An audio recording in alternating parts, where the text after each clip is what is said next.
एक बार फिर से रैंक बूस्टर सीरीज में बहुत ही अच्छा क्वेश्चन, यह है question number 23। Consider the following reaction. A की रिएक्शन कराई है ओजोनोलिसिस और बी प्लस सी में वो दे रहा है। फिर उसने बोला है बी की अगर हम कराते हैं iodoform reaction I2 plus NaOH के साथ में, तो येलो पीपीटी वो फॉर्म कर रहा है। अगर हम बी की कराते हैं ऑक्सीडेशन Ag2O होता है हमारे पास ऑक्सीडाइजिंग एजेंट, एल्डिहाइड्स को कार्बोक्सिलिक एसिड में कन्वर्ट करता है। और सिल्वर मिरर ये दे रहा है, तो सिल्वर मिरर टेस्ट का मतलब ये पास कर रहा है। यहाँ से हमको क्या समझ आ रहा है इतने में। अब ऐसे क्वेश्चन में इसने ए कुछ गिवन नहीं है, बस ऑप्शन दे रखे हैं, तो हमको एलिमिनेशन मेथड को यूज़ करना पड़ता है। ऑप्शंस को समझ के अप्रोच करनी पड़ती है कि क्वेश्चन में अप्लाई कैसे होगा। तो बी इसने बोला है कि ओजोनोलिसिस के बाद जो बी फॉर्म हुआ, एक तो ये आइडोफॉर्म टेस्ट को पॉजिटिव दे रहा है, येलो पीपीटी, और दूसरा वो बोल रहा है बी जो है ऑक्सीडाइज भी हो रहा है Ag2O और हीटिंग कंडीशन में सिल्वर मिरर। यानी कि बी अगर Ag2O के साथ रिएक्ट कर रहा है तो 100% वो क्या है, एल्डिहाइड होना चाहिए। लेकिन एल्डिहाइड तो आइडोफॉर्म टेस्ट को नहीं देते, ये तो सिर्फ कीटोन देते हैं। लेकिन एक ऐसा एल्डिहाइड भी प्रेजेंट होता है हमारे पास जो आइडोफॉर्म टेस्ट को देता है, वो होता है CH3CHO यानी एसिटल डिहाइड। एसिटल डिहाइड हमारा येलो पीपीटी यानी आइडोफॉर्म टेस्ट को भी देगा और Ag2O के साथ रिएक्ट करके सिल्वर मिरर को भी देगा।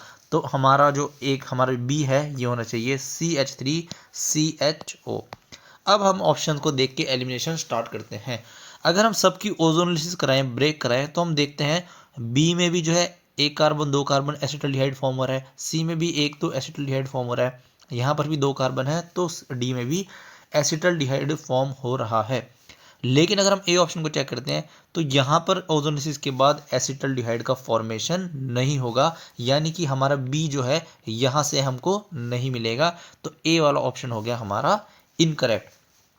अब हमारा एक एलिमिनेट हो गया ऑप्शन।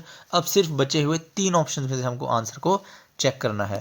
अब सी की चर्चा करते हैं। सी की रिएक्शन कराई है I2 प्लस NaOH यानी वापस से आइडोफॉर्म टेस्ट कराया है, और इसने नो येलो पीपीटी यानी टेस्ट को जो है नेगेटिव रिजल्ट शो करे हैं। फिर इसने सी की कराई है लिथियम एल्युमिनियम हाइड्राइड के साथ में। ठीक है, अब यहाँ पर दोबारा चेक करते हैं कि नो येलो पीपीटी यानी कोई कीटोन हो सकता है और एल्डिहाइड भी हो सकता है। कीटोन कौन सा शो करता है, जिस कीटोन के साथ में 3 अल्फा हाइड्रोजन प्रेजेंट होंगे, सिर्फ यही वाले कीटोन जो है आइडोफॉर्म टेस्ट को शो करते हैं। अगर हम ऑप्शन सी की ओजोनोलिसिस कराते हैं तो एक तो एल्डिहाइड हमको मिलता है एसिटल्डिहाइड CH3CHO, और एक कीटोन हमको ऐसा देखने के लिए मिलेगा। अब अगर हम इस कीटोन के यहाँ पर देखते हैं तो 3 अल्फा हाइड्रोजन बिल्कुल प्रेजेंट हैं, तो इसको तो येलो पीपीटी वाला टेस्ट देना चाहिए था या फिर आइडोफॉर्म टेस्ट देना चाहिए था। तो सी वाला बोल रहा है नो येलो पीपीटी, यानी कि सी ऑप्शन भी हमारा नहीं है। अगर सी वाला ऑप्शन होता तो लिखता वो कि येलो पीपीटी उसने दिया है, तो यानी सी ऑप्शन भी नहीं है। अब चेक करना है हमको ऑप्शन बी और ऑप्शन डी में से। ऑप्शन बी की ओजोनोलिसिस अगर हम कराते हैं तो ये देगा CH3CHO प्लस दूसरा भी ये एल्डिहाइड ही देगा। कार्बन कितने हैं, 1 2 3 4 5, 3 4 5, यहाँ पर दे दिया इसने एल्डिहाइड। ये आ गया ऑप्शन बी। अगर हम ऑप्शन डी की बात करते हैं, इसकी अगर ओजोनोलिसिस कराएंगे तो यहाँ पर भी हमको एक एसिटल्डिहाइड CH3CHO प्लस यहाँ पर एक कीटोन देखने के लिए मिलेगा। अब ये जो कीटोन है हमारे पास, देखो एल्डिहाइड तो वैसे ही आइडोफॉर्म टेस्ट नहीं देते क्योंकि यहाँ पर अल्फा हाइड्रोजन 2 ही हैं और 3 अल्फा हाइड्रोजन होनी चाहिए। कीटोन की अगर एडिशन में बात करते हैं हम तो यहाँ पर भी 2 ही अल्फा हाइड्रोजन, यहाँ पर भी 2 ही अल्फा हाइड्रोजन है। 3 अल्फा हाइड्रोजन का होना कंपलसरी है। ये भी नहीं दिखाएगा आइडोफॉर्म, और जो हमारा ये कीटोन है ये भी नहीं दिखाएगा। अब बी और डी में से डिसाइड कैसे करेंगे, उसने आगे गिवन कर रखा है लिथियम एल्युमिनियम हाइड्राइड के साथ में रिएक्शन। ये क्या करेगा, एल्डिहाइड को प्राइमरी अल्कोहल में कन्वर्ट कर देगा। OH कार्बन गिन लेना 1 2 3 4 5, और इसको किस में कन्वर्ट करेगा, सेकेंडरी अल्कोहल में। फिर आगे रिएक्शन कराई है एनहाइड्रस ZnCl2 और कंसंट्रेटेड HCl।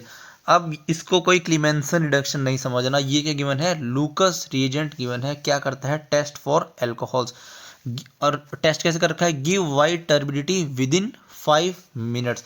अगर हमारे पास टर्सरी अल्कोहल होता उसके साथ लूकस रिएजेंट रिएक्ट कराते हैं हम, तो वो इंस्टेंट जो है टर्बिडिटी देता है या क्लाउडीनेस दे देता है। सेकेंडरी अल्कोहल क्या करता है, 5 से 10 मिनट के बाद सॉल्यूशन को टर्बिडिटी प्रोवाइड करता है। और प्राइमरी अल्कोहल तो रिएक्ट ही नहीं करता, जैसे सॉल्यूशन पहले था वैसे ही रहता है।